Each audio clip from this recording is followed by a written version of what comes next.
Bien, muy buenas tardes a todos. Vamos a dar comienzo a la última sesión de este curso de verano. Obviamente no me voy a presentar a mí mismo, con lo cual comienzo directamente con la ponencia que pues he asumido en este curso, ¿no? Después de estas aproximaciones, de estos días previos, desde distintas perspectivas al asunto de la mujer, pues llega el momento, que sé que siempre es muy esperado en estos cursos de verano, pues un poco a la mirada local, que necesariamente tiene que ser también global, porque el asunto de la mujer entre los vascones antiguos tiene una documentación, si la acometemos desde la perspectiva epigráfica, necesariamente pequeña, que debe ponerse en relación con la mirada general a la mujer romana que ha caracterizado estas sesiones previas y a la que también volveré en mi intervención. El tema, como creo que ha demostrado también el éxito de la convocatoria de este curso, es un tema bastante actual y diría yo incluso especialmente actual aquí en Navarra. En diciembre de 2021, en una colaboración entre el Museo de Navarra, la Dirección General de Cultura y el grupo activísimo en estudios de género Past Women, nos reunimos en el Museo de Navarra en las ya cuartas jornadas de este grupo para hablar, como ven en pantalla, de mujeres, arqueología y museos. Y además es especialmente satisfactorio que esa hermosa imagen de Iñaki Dieguez caracteriza a una antigua becaria de la excavación de los Bañales, que Belén, que está por ahí, conoce sobradamente o reconocerá su perfil, que es Azucena Garrigos, que excavó con nosotros en 2020, en el año de la pandemia, y que por lo visto resultó inspiradora para este genial ilustrador navarro que es Iñaki Dieguez. En esa sesión reflexionamos, y el vídeo está accesible en esa entrada, mulier obsecuentísima de mi blog Oppida Imperi Romani, sobre la imagen de la mujer en las fuentes antiguas, sobre el problema que ya se ha comentado en estos días atrás de los presentismos a la hora de abordar esta cuestión, y también, en cierta medida, sobre el papel que en la investigación sobre mundo antiguo ha tenido en esta tierra en la que nos encontramos la mujer. Obviamente yo no voy a repetir esa conferencia porque la tienen grabada, insisto, en el enlace mulier obsecuentísima del blog Oppida Imperi Romani, y está en el canal de YouTube del Departamento de Cultura del Gobierno de Navarra, pero remito a esto porque creo que es un material que puede complementar en parte esta perspectiva epigráfica que voy a traer aquí, ¿no? Esa actualidad del tema en realidad nace del interés social que actualmente existe en torno a la figura de la mujer y también de una tradición historiográfica, como se ha visto en las ponencias previas, que ha llevado a analizar a la mujer tradicionalmente invisible en los estudios sobre historia antigua, de la que forman parte algunos de los trabajos clásicos que ven en pantalla y sobre todo las múltiples novedades que sobre el tema se han ido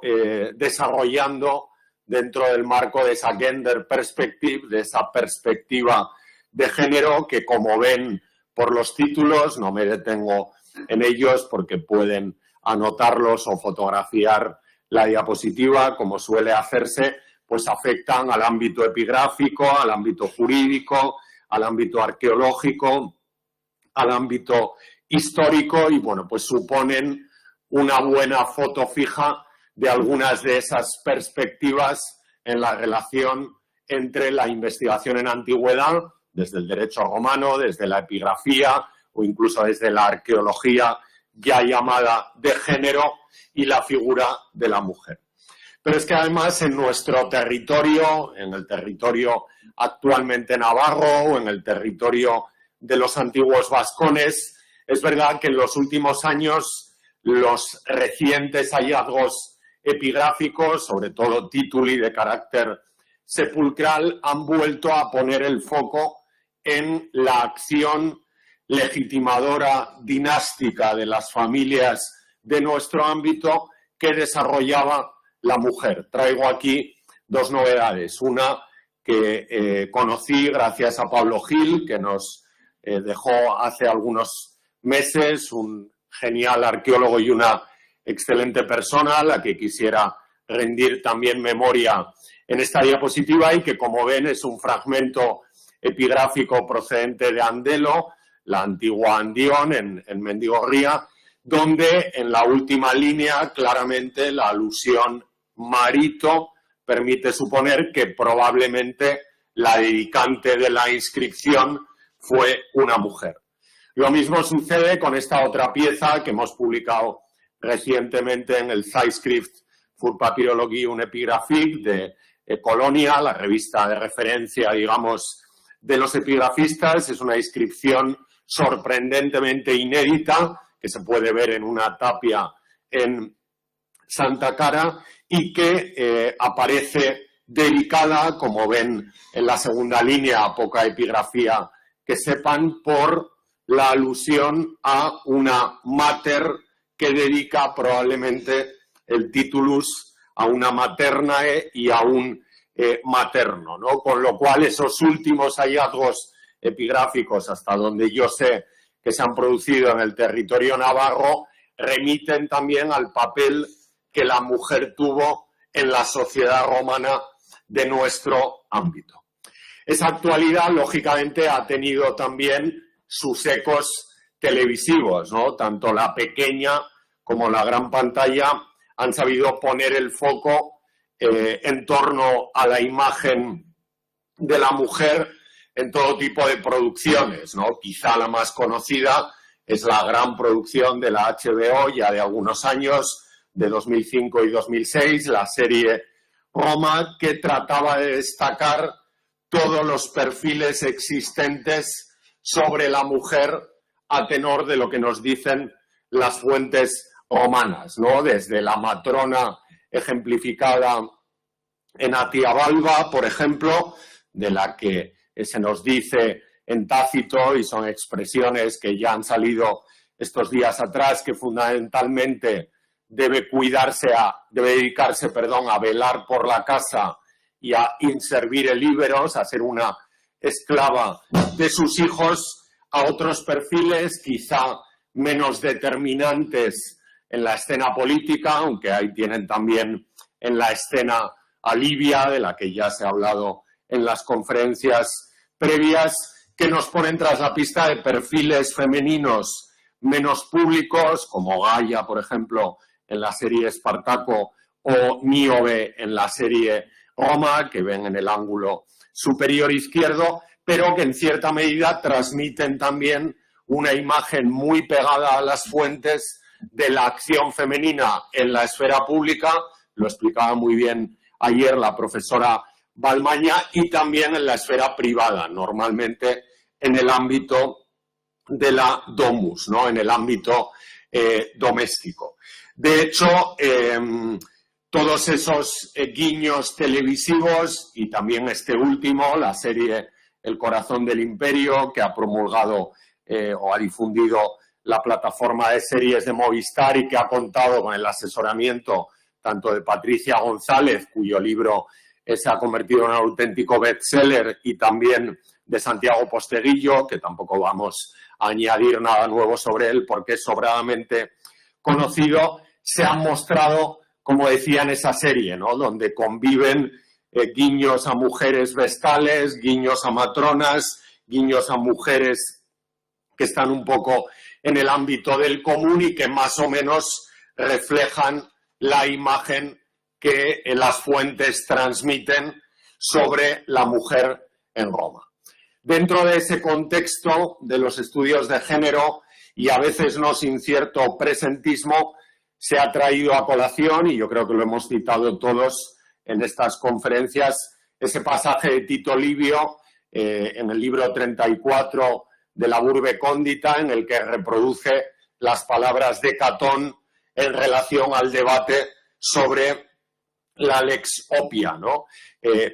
Unas palabras en las que Catón recuerda que si se hace caso al tumulto de las mujeres que solicitan poder ir llevando joyas y que no se aprueben esas leges suntuariae que están en debate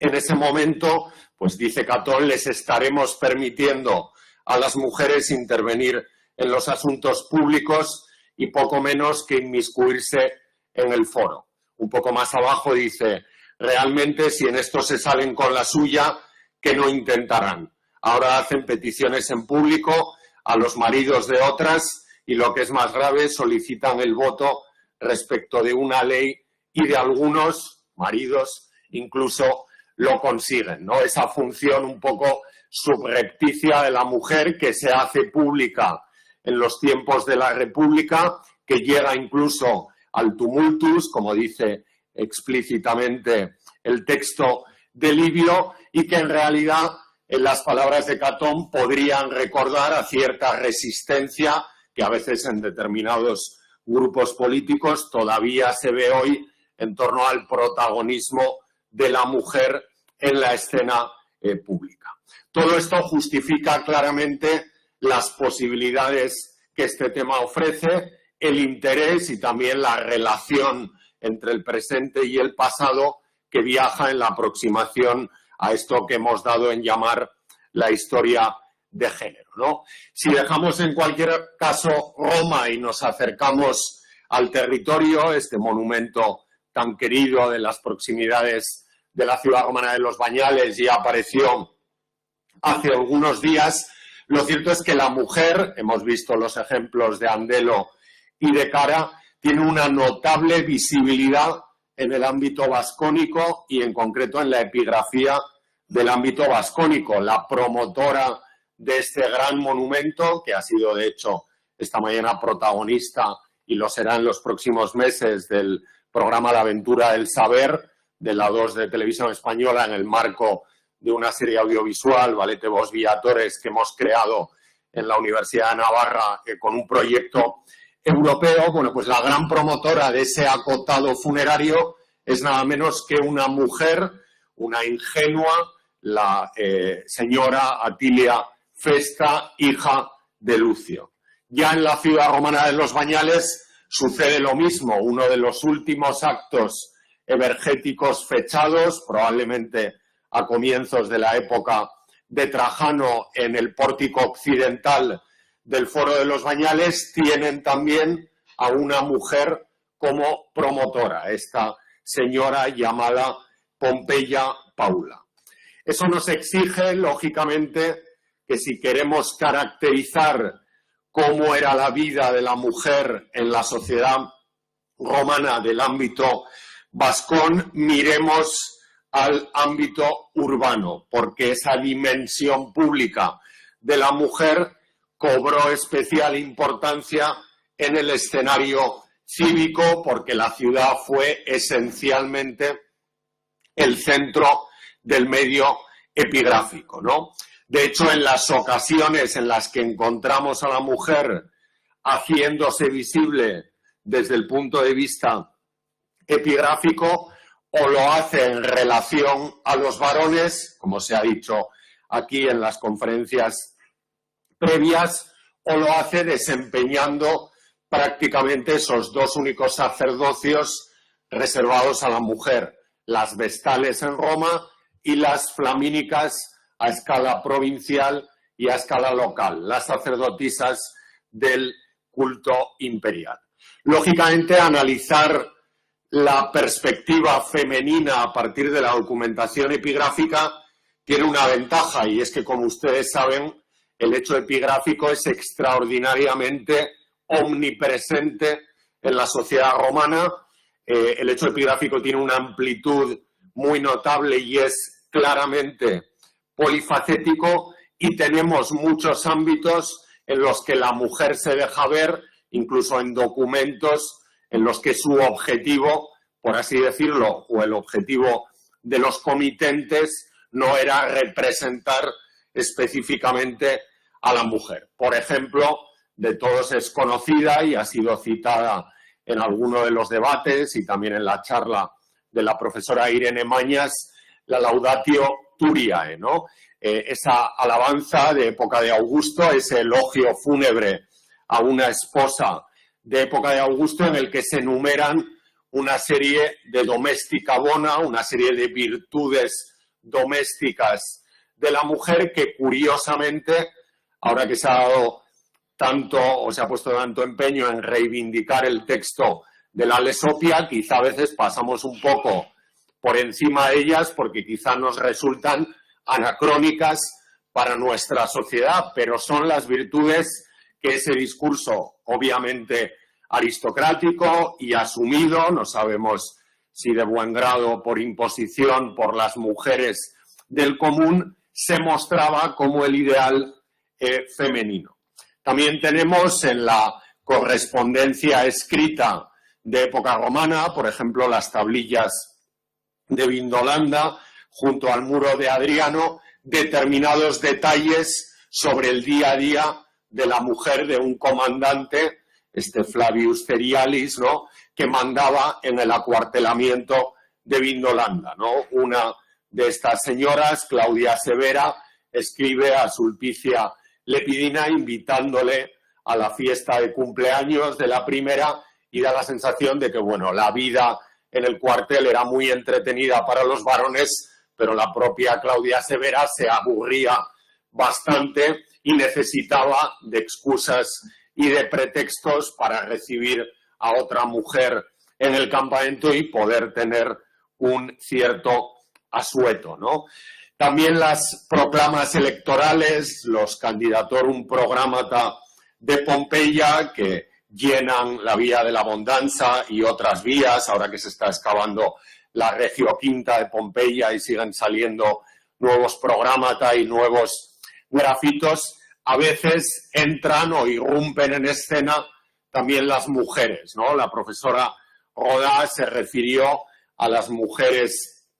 bueno, pues de mala reputación, las prostitutas que pedían el voto para uno de los candidatos favoritos, al menos por el número de programata que concentra, que es ese Cayo Julio Polibio, que debió presentarse al Umbiro y que Esmirina, una prostituta,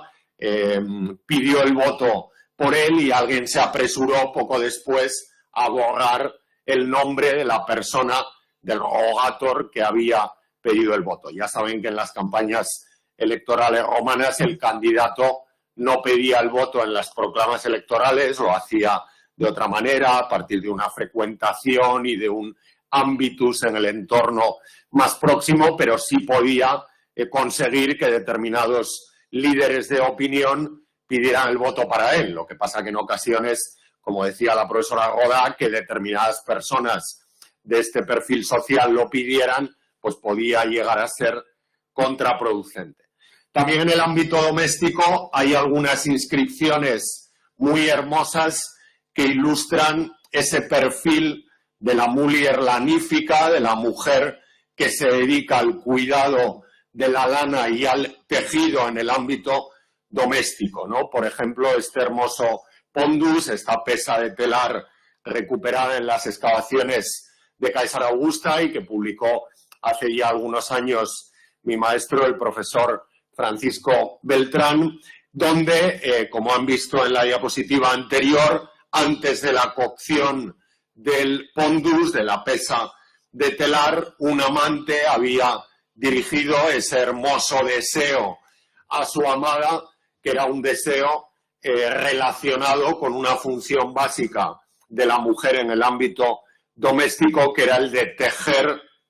muchas telas, ¿no? Es verdad que en la cara B, digamos, de ese pondus, el ama lateres facimus fausta felicia, bueno, pues puede haber también en ese juntos hacemos cosas propicias y felices, quizá un guiño que va más allá o que roza quizá el ámbito erótico y que va más allá propiamente del deseo de que tejas muchas telas y que de que encuentres un buen marido que aparece en la cara delantera de ese pondus, ¿no? También hay otro género epigráfico en el que la mujer es en muchas ocasiones protagonista, ¿no? Las tablillas de maldición, las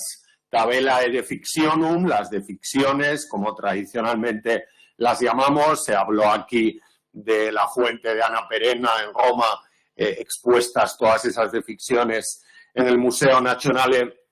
Romano, y en las que el género también tiene mucha presencia. A veces los dedicantes de esas maldiciones que se enterraban en la tierra eran despechados amantes que pedían a las divinidades infernales que dañaran en el pecho, en los huesos, en los ojos, en los brazos, en las piernas, etcétera, etcétera, a esas amantes que no les habían correspondido. También en esas fotos fijas, por así decirlo, del ámbito cotidiano, la mujer emerge y tenemos posibilidades de caracterizarla.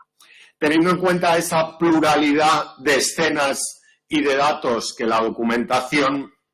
epigráfica ofrece sobre la mujer, en esta charla básicamente vamos a recorrer dos ámbitos muy característicos. Por un lado, el ámbito público, en el que prima ese ideal de la perfectísima fémina, y por otro lado, el ámbito privado, donde me ha atrevido a seleccionar la expresión uxorpientísima, que es una de las más habituales en los epitafios de carácter dinástico, con el objetivo de comparar ambos y ver en qué medida ese ideal aristocrático que se muestra en la esfera pública caló también y fue comprado, imitado, por así decirlo, en el ámbito privado, donde el eco de esas virtudes no tenía la notoriedad que tenía en los homenajes de carácter cívico. Bien, entrando en el primer escenario, ya fue recomendado hace unos días, pero hay un volumen, bueno, dos volúmenes, porque es un libro en dos volúmenes, estudio y catálogo de Milagros Navarro, titulado Perfectísima Fémina, la mujer en la epigrafía de Hispania, que, bueno, aunque está escrito en francés, el catálogo epigráfico está en latín. Quiero decir que las inscripciones, obviamente, son elocuentes para quien sepa leerlas, ¿no? Esa expresión que procede de Séneca y en la que se habla de la mujer completa, acabada, repleta de esas cualidades que estimulan, por así decirlo, admiración. Lógicamente, esa dimensión de la perfectísima fémina es puesta, y lo vamos a ver en algunos ejemplos, no tanto del ámbito vascónico, donde carecemos de buenos conjuntos de eso que se llama la epigrafía pública, hablaremos más del ámbito privado, entre otras cosas, porque en el ámbito vascónico el único foro que es donde se proponían al pueblo, ¿no?, esas inscripciones, como dice Casiodoro, el único foro excavado es el de los Bañales, y tenemos otros, por ejemplo, Santa Cruz, donde, bueno, pues por razones que no vienen al caso, parece que no hay un interés especial en excavar o en recuperar, aunque seguro que daría muchas sorpresas en este sentido, ¿no? Pero si analizamos la epigrafía que tenemos en Hispania con mujeres como protagonistas, nos sirve como ejemplo para caracterizar qué papel tomaba la mujer in loco público y esencialmente en el locus celeberrimus de las ciudades, que era, sin duda, como dice la epigrafía jurídica, el foro, ¿no? ¿Cuáles son algunos de esos usos de los ámbitos en los que la mujer interviene? Bueno, pues uno muy claro es el de la mujer presentada en conjuntos de carácter dinástico en los que ella se beneficia de ser la esposa de algún notable, ¿no? En este caso, el municipio de Sosontigi, en la Bética, el ordo del municipio Flavio de Sosontigi decretó una estatua a Quinto Valerio Optato, pero junto a la estatua de Quinto Valerio Optato se dedicaron también estatuas sibi uxori liberisque, es decir, al propio Augustal, Valerio Optato, a la esposa y a los hijos. Volvemos a ese ideal que estaba anteriormente mostrado en un texto del Dialogus de Oratoribus de Tácito, en el que se hablaba de la mujer manteniendo el espíritu, el linaje de la casa y cuidando a los hijos, que es lo que le permite estar en estas galerías dinásticas. En algunos casos, de hecho, ella es la beneficiaria de esos ciclos estatuarios, ¿no? Probablemente, y aquí la epigrafía de los Bañales nos da un paralelo que casi es, desde el punto de vista de su perfección como conjunto, casi es un unicum que nos permite entender muy bien inscripciones sueltas que tenemos por toda Hispania. En ocasiones, en esas galerías dinásticas había pedestales específicos a mujeres que eran honradas por el Ordo Decurional, por el Senado local, por ejemplo, en su condición de madres de notables, Cornelia Severina, que es honrada por ser sacerdotisa del culto imperial y por ser la madre del cónsul Valerio Vegeto, o incluso por ser también la esposa del cónsul Valerio Vegeto, en este caso esa Etrilia Afra que aparece destacada en el pedestal, cuyo texto está en segundo término y que tienen a su derecha. Los ejemplos hispanos y especialmente béticos son bastante abundantes, esos ejemplos en los que vemos a la mujer como receptora de honores, pero también algunos ejemplos en los que es la mujer la que se encarga de dedicar, de promover esas honras. Este caso es especialmente interesante porque es una Cornelia Soror la que se encarga una Cornelia Ana la que se encarga de dedicar un pedestal a Cornelio adscrito a la tribu Galeria, probablemente Cornelius Ana, del que era hermana, cumpliendo una disposición testamentaria, como ven en la inscripción, por parte de sus maridos. Eso nos posiciona claramente ante una función propia, esperada y esperable de la perfectísima fémina en el ámbito de la epigrafía hispana, que es mostrarse públicamente como garante de la unidad familiar, bien a instancias del varón o bien porque ella misma, como hemos visto en los ejemplos anteriores y veremos en alguno más, promueve esas honras, promueve esas dedicaciones. Este monumento envidiable que está en la penetración de la Vía de la Plata en uno de los decumani del municipio Flavio de Cápera, en Oliva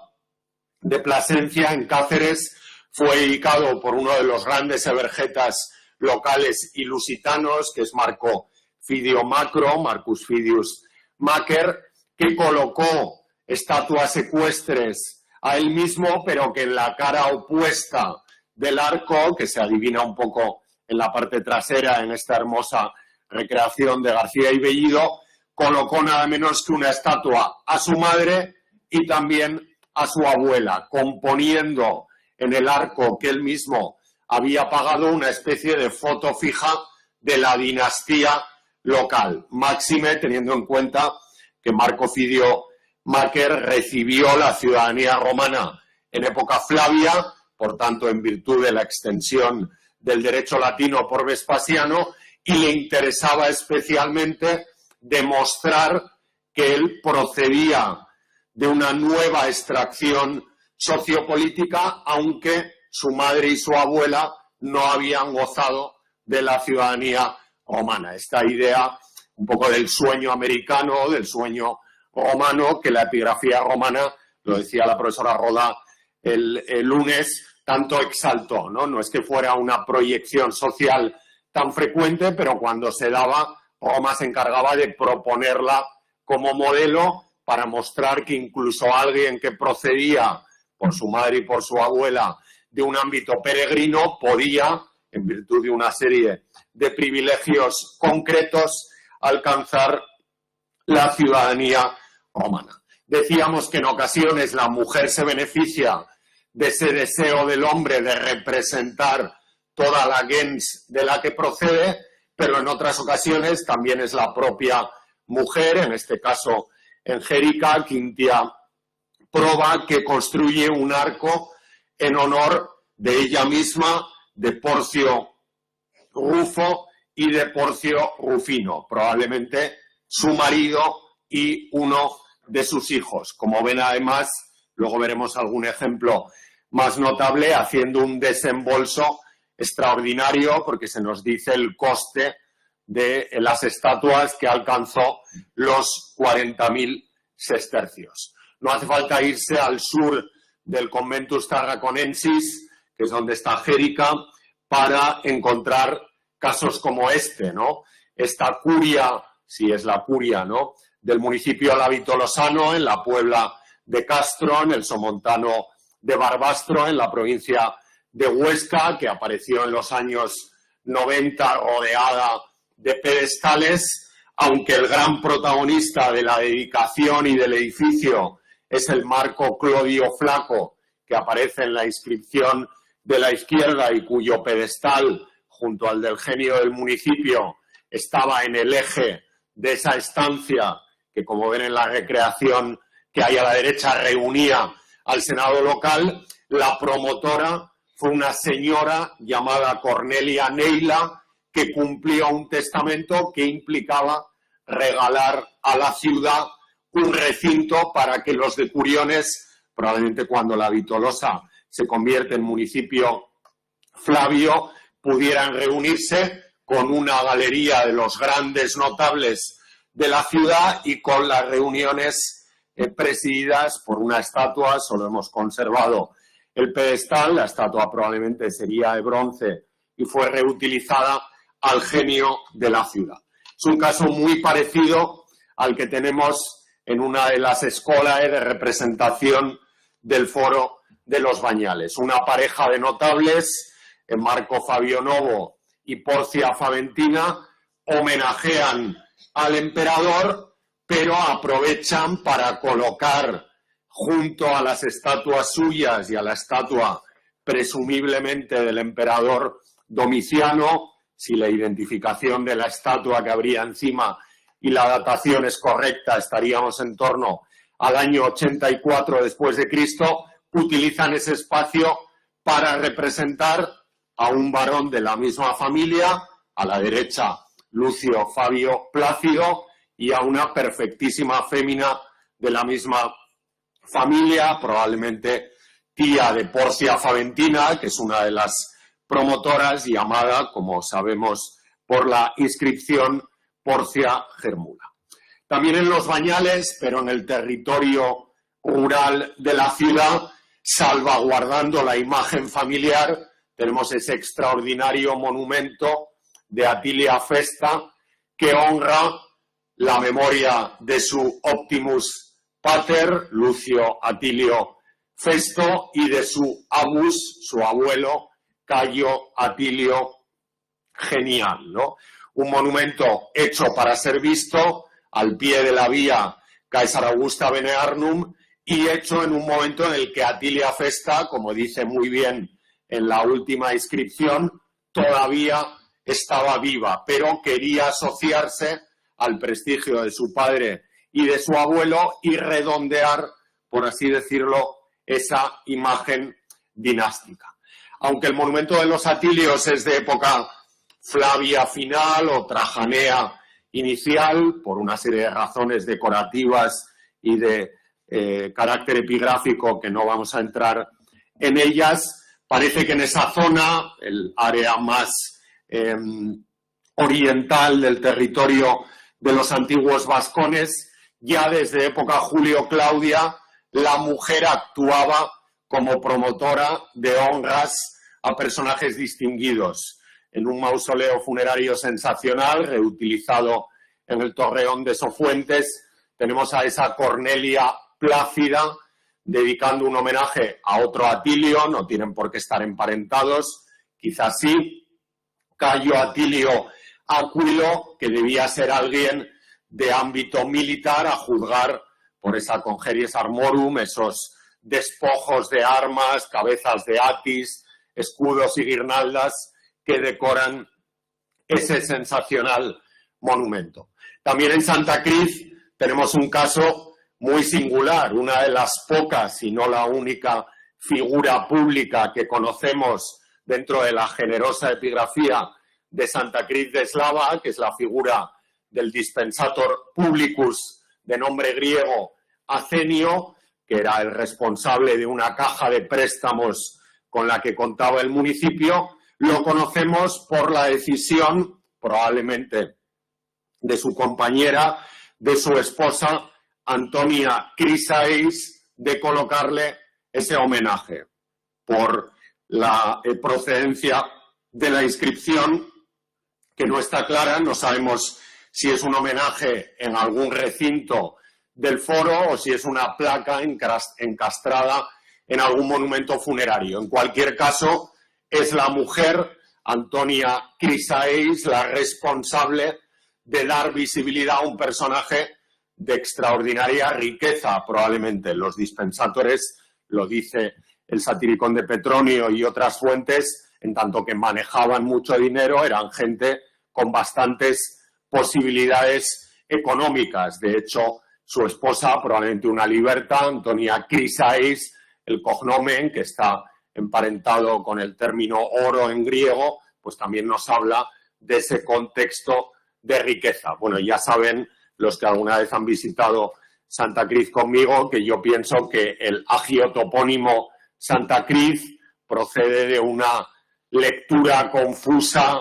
en época posclásica de esta inscripción, donde la cuarta línea dice Ant Cris, de ahí probablemente Santa Cris y de ahí Santa Cruz, que es la variante que habitualmente utilizamos. Este comportamiento activo de la mujer en las honras a sus maridos es a veces confirmado y a veces matizado por las fuentes. Esta mañana el profesor Greg Bulls de la Universidad de Los Ángeles, California, que ha dictado una pequeña charla en la Universidad de Navarra, decía que los historiadores de la antigüedad, si en algo somos buenos, es en la transversalidad, ¿no? Inscripciones, datos arqueológicos, fuentes, porque no nos queda realmente otro remedio. Bueno, pues esto que hemos visto en algunas inscripciones de nuestro ámbito, ¿cómo casa con los textos? Bueno, los textos jurídicos subrayan que hay mayor dignidad política en el varón que en la mujer, y la mujer tiene que estar, por tanto, al servicio del varón. Todo este tipo de dedicaciones que hemos visto lo muestra claramente. Otros textos, por ejemplo, las cartas de Plinio, insisten en la importancia que tiene el ideal de la fecunditas, de la fecundidad de la esposa, ¿no? Bueno, pues todas esas ocasiones en las que es la mujer la que dedica al marido y a los hijos nos recuerdan ese inservire liberos, ese servir a los hijos que se elogiaba en el texto del Dialogus de Oratoribus de Tácito que veíamos anteriormente. El matrimonio, además, en las fuentes jurídicas estaba muy bien valorado. Por ejemplo, la Lex Malacitana, en su capítulo 56, dice que en caso de empate en las elecciones municipales, cuando en una curia el número de votos, de sufragios, ¿no?, sea equivalente, se dará preferencia al casado o al que se haya incluido en el grupo de los casados y, si aún así hay empate, al que tiene hijos sobre el que no los tiene y al que tenga más hijos sobre el que tenga menos. Todo esto también explica ese afán de la élite local por mostrar una unidad familiar cohesionada y presidida también por ese ideal de la fecunditas. En definitiva, todo este tipo de inscripciones muestran algunas de las virtudes de los domestica bona como decíamos, citando la Laudatio Turiae, que debían caracterizar a la mujer de la aristocracia. Traigo ese texto del panegírico de Plinio el Joven, donde se habla de las costumbres puras que muestran los ideales de nuestra antigüedad, de la modestia en el vestir, de la discreción en el comitatus que acompaña a la mujer, de la forma de caminar, y se afirma al final, que es una de esas expresiones que hoy pretenderíamos quizá cancelar, que todas esas cualidades en realidad son mérito del marido, que así la instruyó y así la educó, porque para una esposa es gloria suficiente mostrarse sumisa. El otro día hablábamos de la sumisión y de la obsecuentia, la mujer que sigue al marido, que es uno de los ideales aristocráticos, luego veremos que también con cierto eco en la documentación privada, más valorados. Otro ámbito en el que la acción femenina se muestra en el espacio público, voy a desgranar algunos ejemplos, es el del comportamiento evergético, esas ocasiones en que la mujer socializa parte del dinero de la familia y lo pone al servicio de la comunidad. De hecho, el acto de evergetismo más costoso que tenemos en la Hispania romana procede también de las tierras malagueñas, de las que viene nuestra siguiente ponente, el municipio de Cártima, la actual Cártama en Málaga. Es esa señora, también la profesora Maña se refirió a ella, Iunia Rústica, una sacerdotisa primera y perpetua del municipio Flavio de Cártima, que pagó los pórticos públicos, que dio el suelo para construir unos baños, que liberó al municipio del pago de los impuestos relacionados con el uso de ese suelo, que colocó una estatua de oro dedicada a Marte en el foro, que rodeó las termas de un pórtico y que en la inauguración de esas termas Epulodato dio un banquete y dedicó una serie de espectáculos. Y para que la imagen de lo que había hecho y de su familia no se olvidara, dedicó con motivo de la inauguración una estatua Sibi a ella misma y también a su hijo Cayo Fabio Iuniano. Es un ejemplo clarísimo de una perfectísima fémina poniendo dinero para hacerse visible, preparando también la carrera política de su hijo y también recordando con la estatua a Cayo Fabio Virsus, ¿no?, su marido, también el linaje con el que estaba emparentado, ¿no? Tenemos otros casos, por ejemplo, esta Cilia Plecusa en Singlibarba, que asocia en los actos evergéticos a su hijo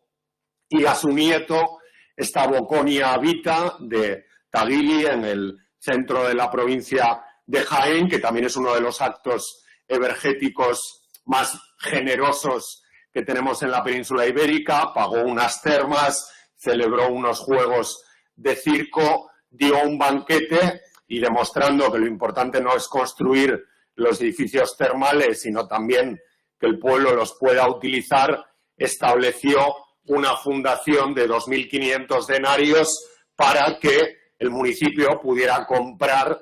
suponemos diariamente, leña para ponerlos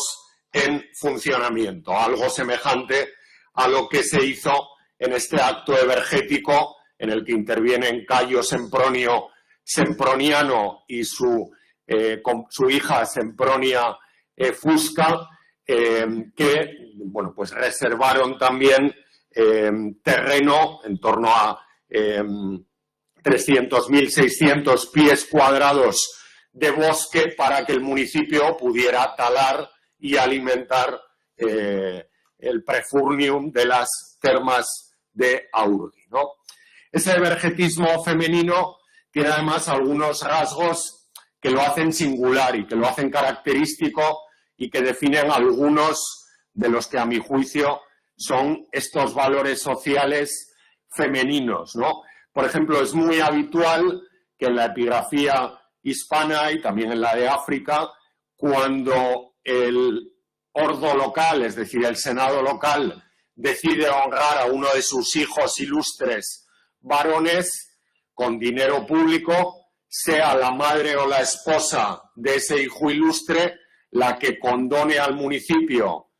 del pago de esas estatuas y sea ella la que pague el homenaje que el ordo había decretado. Y tenemos bastantes ejemplos, tanto cuando es el marido o el hijo el honrado, como cuando la honrada, en este caso esta Sacerdos Perpetua Licinia Rufina, es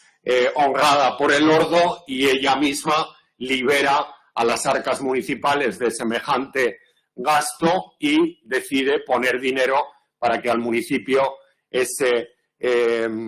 monumento le salga gratis. Algunos han hablado de esto como la culminación del evergetismo, ¿no? Donde no hacía falta poner dinero para autorrepresentarse, la mujer lo ponía para demostrar su potencia, su capacidad económica. Aunque la mujer es bastante activa en este tipo de fórmulas en las que se libera al ordo de los gastos del homenaje, sigue habiendo una notable desigualdad. Son más beneficiados por homenajes del ordo los varones, en los que recaen la mayor parte de las funciones municipales, que las mujeres y, por tanto, aunque las mujeres tengan una buena participación en este tipo de actos evergéticos, siempre están por debajo desde el punto de vista cuantitativo respecto del hombre. También en el evergetismo en general, el 80% de los actos evergéticos en la Bética, estos datos están tomados no de manera exhaustiva, es un cálculo sacado del libro de Enrique Melchor sobre el mecenazgo cívico en la Bética. Bueno, pues aunque las mujeres tienen un 20% del protagonismo en el evergetismo cívico, los varones obviamente se muestran más activos. Pero bueno, sí que podemos mirar cuáles fueron los actos evergéticos preferidos por las mujeres, aunque tampoco dan una orientación, digamos, de género desde el punto de vista cualitativo, ¿no? Las mujeres, cuando intervinieron en el evergetismo ciudadano, pagaron estatuas, quizá por ese afán de mostrar el poder dinástico, y también financiaron obras públicas, porque el despegue de muchas ciudades descansó sobre el evergetismo de las élites. Otro ámbito en el que se muestra muy bien esa obsecuencia de la mujer y que forma parte, digamos, del derecho matrimonial, son aquellos casos en que la mujer cumple las mandas testamentarias de sus maridos, digamos, de buen grado, ¿no? O bien deja establecida la propia mujer, como en este caso de Anticaria, una manda testamentaria en la que lógicamente se alude al marido como carta de presentación en sociedad de esa persona, ¿no? Tenemos muchos casos, por ejemplo, este de Barbésula, donde Fabiana y Fulvia Honorata, hija y esposa de Lucio Fabio Caesiano, bueno, pues cumplen la manda testamentaria de su marido y celebran también un eculum, un banquete, para celebrar esa ejecución de la manda testamentaria. El banquete ya es en sí mismo un complemento a la cumplimentación de esa disposición testamentaria, pero tenemos también algunos casos en que no solo se traduce ese complemento en la dedicación de un banquete, sino una especie de ampliatio de lo que el testamento del marido decía, ¿no? Por ejemplo, en este caso se había establecido por Marco Anio Celtiano que se hiciera una estatua a la Venus Augusta en su testamento, y su esposa y heredera Emilia Artemisia no solo dedicó la estatua, sino que la decoró, dice la parte castellana al final, con una jarra de plata, así como con una cucharilla que probablemente portaría la estatua del mismo metal. Es esa ampliatio del evergetismo que es bastante habitual. Tenemos un caso, para terminar esta mirada a la esfera pública y pasar rápidamente al ámbito privado, quizá de uno de los matrimonios de pompelonenses que alcanzó mayores cotas de promoción sociopolítica en la tarraconense, ¿no? Conocemos a Cayo Cornelio Valente, que fue sacerdote del culto imperial provincial y que recibió honra junto a su esposa Sempronia Plácida, de la que se dice, como ven en la inscripción, ¿no?, en el calco antiguo de la inscripción, que además es una inscripción que reapareció después de haber estado muchos años perdida, ¿no? Bueno, pues recibió también el homenaje de la provincia Hispania Quiterior, ¿no? Y que nos sirve para mostrar cómo la mujer acompañaba también a este Cornelio Valente, que fue flamen del culto imperial provincial, a su destino en Tárraco, aunque su extracción, su origo, un caso más de movilidad por razones administrativas, era pompelonense. Si esto sucedía y se valoraba en el ámbito público, ¿cómo es caracterizada la mujer en el ámbito privado? Bueno, lo primero que tenemos que decir es que en muchas ocasiones el ámbito privado y la documentación epigráfica que tenemos de él, que es esencialmente funeraria, bueno, pues no es del todo privado. El hecho de la muerte tenía, como ven de nuevo en el mausoleo de los Atilios o en las placas de los columbarios de los Boconios de Mérida, por no poner solo ejemplos locales, una dimensión autorrepresentativa. Se buscaba también demostrar a qué familia se pertenecía y dar sensación de potencia económica, con lo cual esa dimensión del hecho funerario, que a veces nos parece íntima y personal, tenía siempre esa dimensión externa, esa dimensión, digamos, semipública, ¿no? Pero si concebimos el elogio sepulcral o el titulus sepulcral como un elogio fúnebre, como el recuerdo de nuestras virtudes, podemos, mirando a esas virtudes, ver qué ideales se valoraban en el ámbito íntimo y que eran también extrapolables hacia el exterior en las mujeres, entre comillas, anónimas, porque no son mujeres de la élite, pero no son anónimas porque tenemos sus nombres en las inscripciones. Sobre esto se han ocupado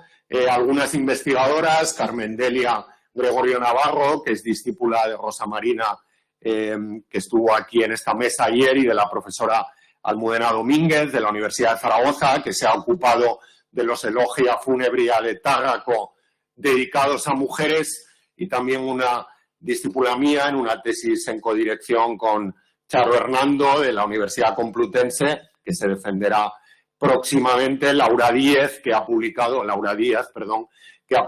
algunos artículos, uno en la revista Cuadernos de Arqueología de la Universidad de Navarra, los dos están en acceso abierto, sobre esa cuestión. Bueno, pues ¿qué cualidades se elogian en esos elogia que suponen los tituli sepulcrales? Pondré ejemplos tanto muy elocuentes de ámbitos extravascónicos como vascónicos. Por ejemplo, uno de los adjetivos más habituales que califican a la mujer es el de óptima, sea esposa, sea madre, sea compañera, en este caso uxor óptima, en esa inscripción de Edeta. También el cariño, ¿no? Carísima, esposa queridísima, en esta Sentia Amarantis, ¿no? La famosa tabernera de Augusta Emérita, que ha aparecido también estos días atrás en algunas de las conferencias. A veces se valora, me parece una descripción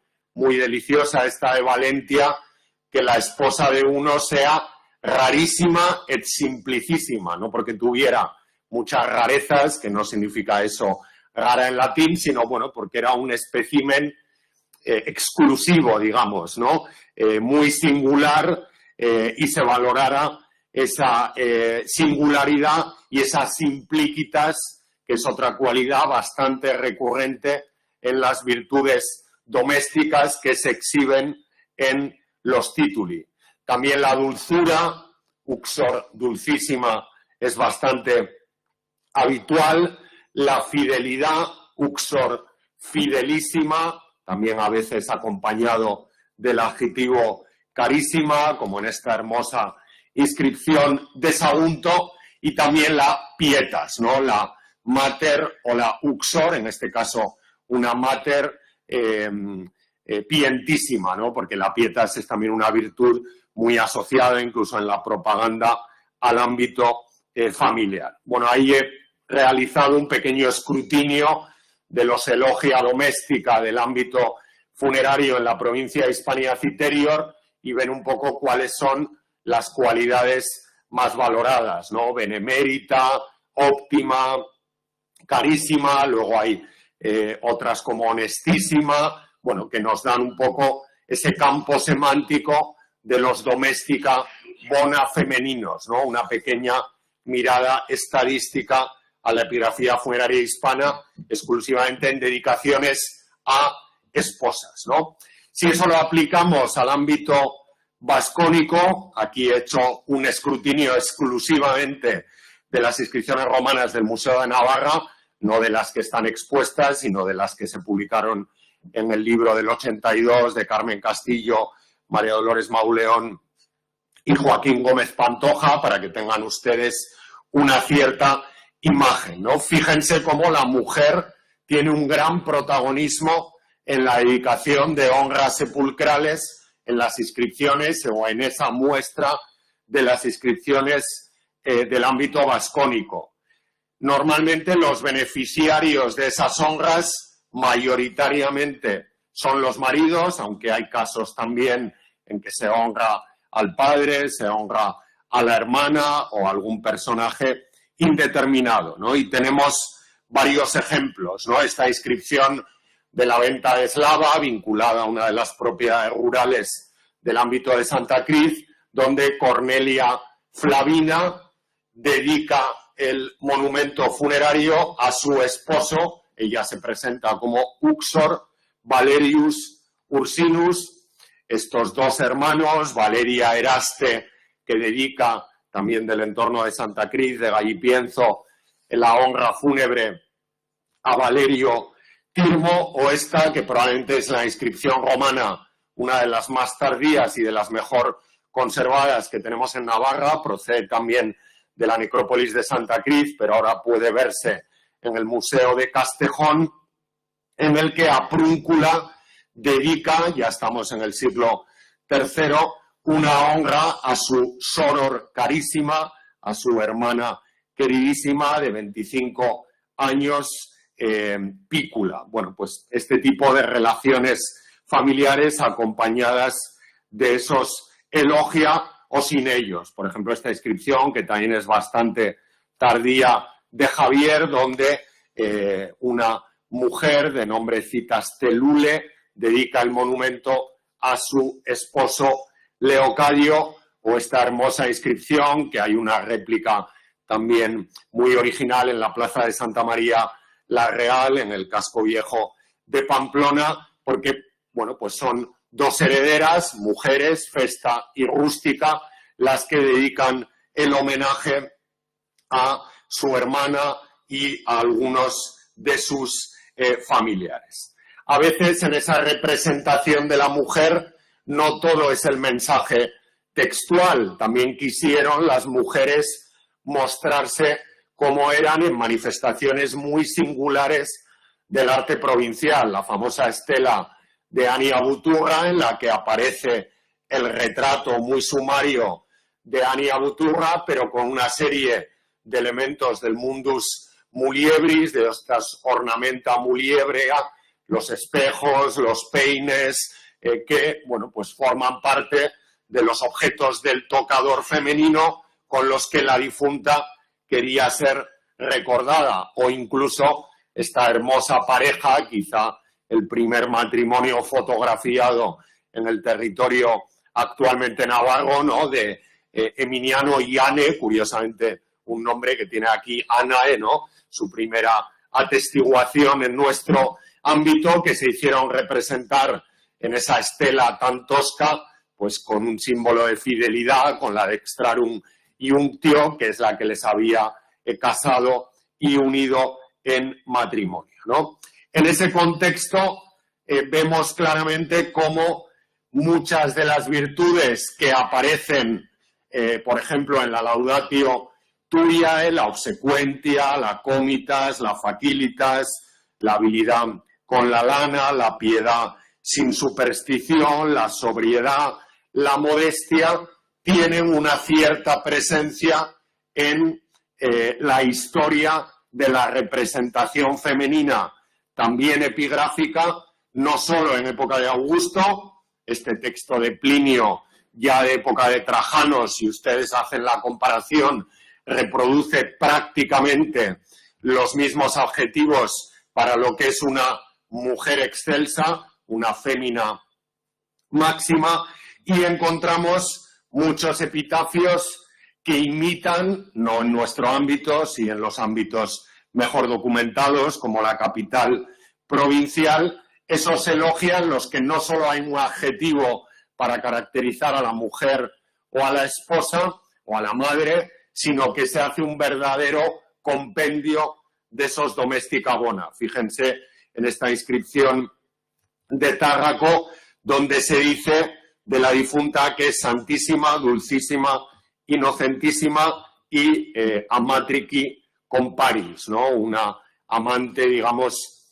incomparable, ¿no? O este otro epitafio ya romano, ¿no?, que glosa muy bien lo que podría decirse de una mujer respecto a su marido como gran elogio en época romana, ¿no? Amó a su esposo con todo su corazón, engendró 2 hijos, a uno lo dejó en la tierra, a otro lo enterró bajo ella, era hermoso hablar con ella y caminaba con gracia. Cuidó ejemplarmente la casa y trabajó con la lana. O este otro, ya de época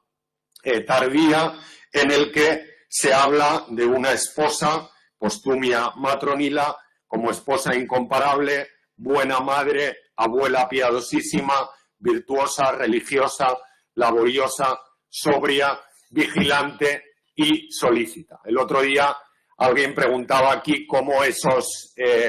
elogia, esas virtudes pasaban también al cristianismo. Si uno compara este epitafio del África proconsular o el que veíamos anteriormente de las necrópolis romanas y mira el elogio, por ejemplo, que la profesora Martínez Maza conoce mucho mejor, de Santa Paula Romana, realizado por San Jerónimo, muchas de las cualidades, obviamente pasadas por el tamiz del cristianismo, la piedad, obviamente no solo familiar, sino también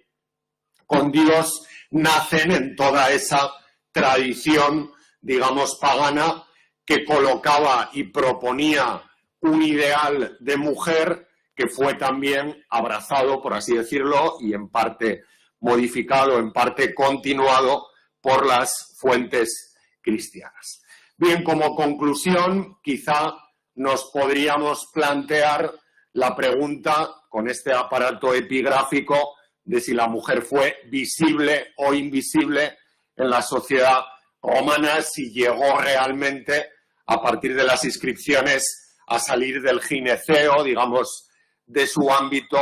doméstico. Y me atrevería a señalar como 4 rasgos finales, ¿no? Primero, aunque hoy nos resulte en algunas cosas, podríamos decir, un poco casposo, es evidente que el ideal de la matrona aristocrática caló en las clases bajas de la sociedad romana. Lo que no podemos pretender, yo lo dije también en el vídeo al que les remití al principio, es mostrar una imagen de la mujer que no es la que dan las fuentes y es la que desearíamos que las fuentes dieran. Pero eso no es hacer historia antigua, eso es hacer discursos políticos o discursos de género sin tener en cuenta las fuentes. Fuera impuesto o no, las cualidades de la matrona aristocrática eran veneradas por la gente del común en todos los rincones del Imperio Romano. Y quizá en el ámbito familiar, esa mujer leal al marido, a la casa y a los hijos, esa mulier obsequens o esa fémina obsequens, resuma muy bien cuál era el papel venerado para la mujer en la sociedad romana. Cuando la mujer aparece en la esfera pública, creo que ha quedado claro, lo hace por dos vías, o bien porque desempeña algún cargo municipal que le permite dominar esos resortes de la autorrepresentación, es flamínica o sacerdos vinculada al culto imperial, o sencillamente porque practica esa obsecuentia petrificada, digamos, en pedestales y en estatuas, rindiendo culto en esas galerías de representación dinástica a sus maridos. Con lo cual, todo lo que hemos visto en las lecciones previas de este curso, desde el punto de vista de las fuentes literarias que han sido traídas aquí también en mi intervención, encuentra claramente su refrendo en una de las fuentes más dinámicas también para el conocimiento de cómo esos ideales, digamos, morales de la vieja República Romana calaban en el ámbito cotidiano, en el ámbito doméstico y en gente que vivió en un espacio geográfico un poco de far west del imperio, como era la península ibérica, y un poco periférico de la provincia tarraconense, como era el territorio vascón. Muchas gracias.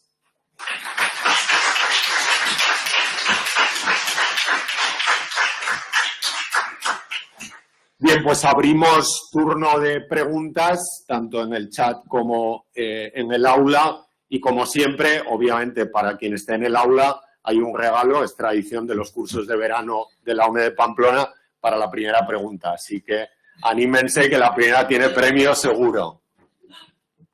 Yo creo que alguna vez ya te has llevado el primer premio. Sí. Como se lo sabe, ya... Muy bien, muchas gracias. Al principio he oído comentar algo de que conseguir presencia en el foro. La mujer, ¿a qué se refiere con esa presencia en el foro? ¿Cómo se consigue esa presencia? ¿Qué función tiene? ¿Algo dinámica o así? Bueno, conseguir una estatua en el foro, Plinio dice... No, la presencia tenía que haber dicho epigráfica, ¿no? Bueno, aquí hay dos cuestiones. El texto de Livio sobre la Lexopia habla de cómo las mujeres han invadido el foro para hacer una petición, un tumulto, pidiendo que se vote de una manera u otra, en un sentido o en otro, a la ley. Eso es una presencia, una invasión de la mujer que sale del gineceo doméstico para invadir un área que no es la que debería, a juicio de la moral tradicional romana, ocupar. Cuando yo hablaba de la presencia en el foro, me refería a la presencia estatuaria y, por tanto, estatuaria implica una inscripción que dice quién es la persona que está representada en la estatua. Plinio dice que tener una estatua en el foro era la humanísima ambitio, el deseo más humano de cualquier persona que viviera en sociedad. Incluso llega a decir que si quien maneja el Hall of Fame, que eran los foros de época romana,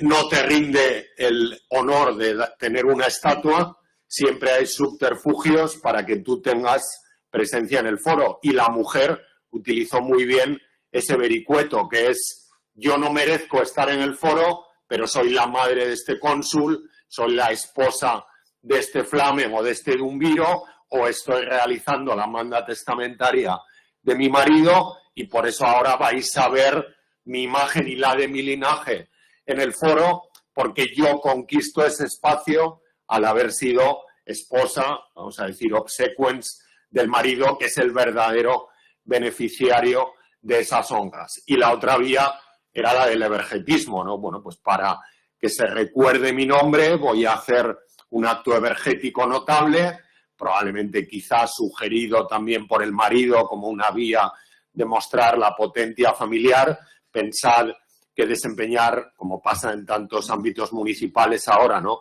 Desempeñar un cargo público en época romana en un municipio costaba dinero.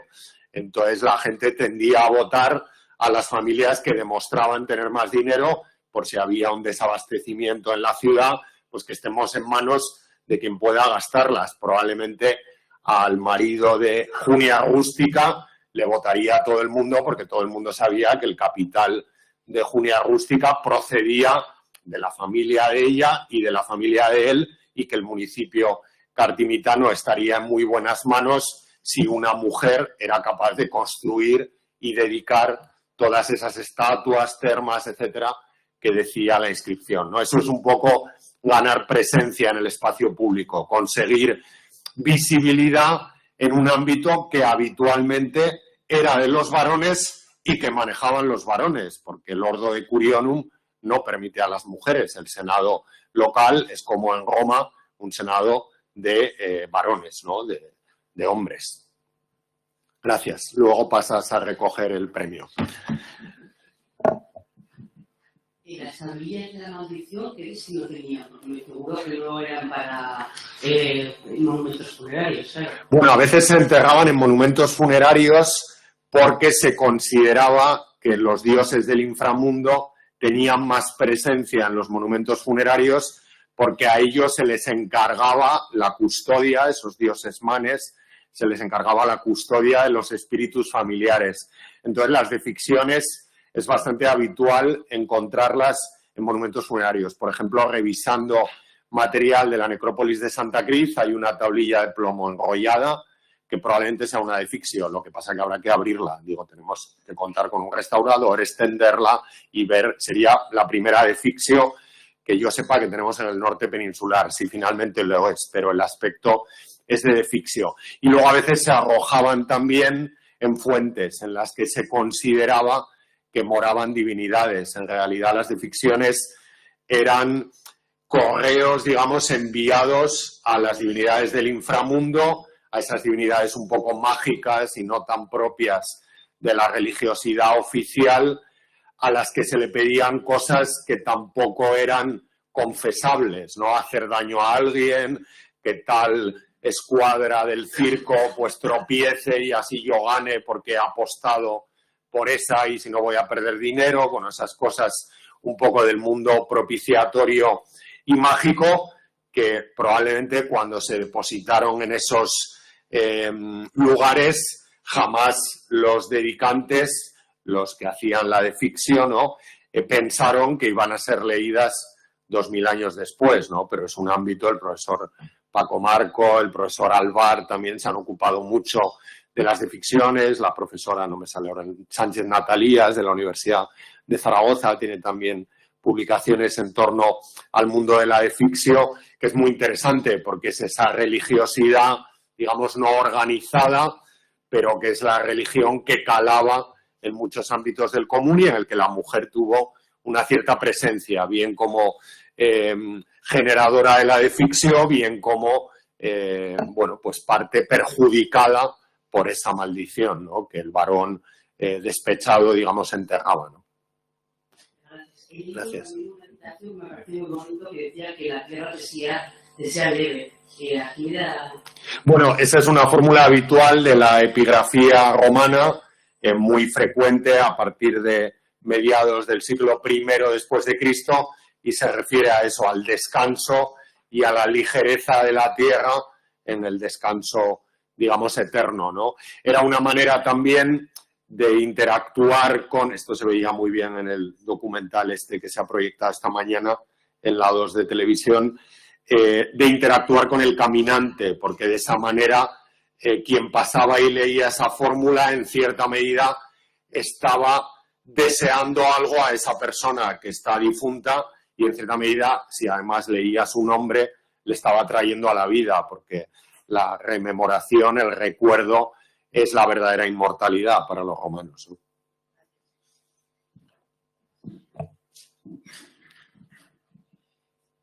La habilidad de tejer o usar la lana con maña, a tenor de lo que nos ha comentado sobre los mensajes de elogio recogidos en los epitafios, ¿era motivo de competición y veneración entre las mujeres de las altas clases como pudo ser en épocas más recientes los bordados y labores de costura? Bueno, tanto como de competición, no, o al menos no me consta que en las fuentes haya ese tipo de cosas, pero parte fundamental de del día a día de la mujer estaba ante el uso y la rueca, ¿no? Estaba en el tejido, ¿no? También porque yo creo que las virtudes vinculadas al tejido en general en la literatura antigua van asociadas a la paciencia, a la espera, al cuidado de la casa. Bueno, pensemos en Penélope, ¿no? Que hace Penélope mientras espera a Ulises. Tejer, ¿no? Es un poco el imaginario primero de la mujer de la élite en la literatura universal, ¿no? Que es esa Penélope que espera tejiendo, ¿no? Detrás de esto, en realidad,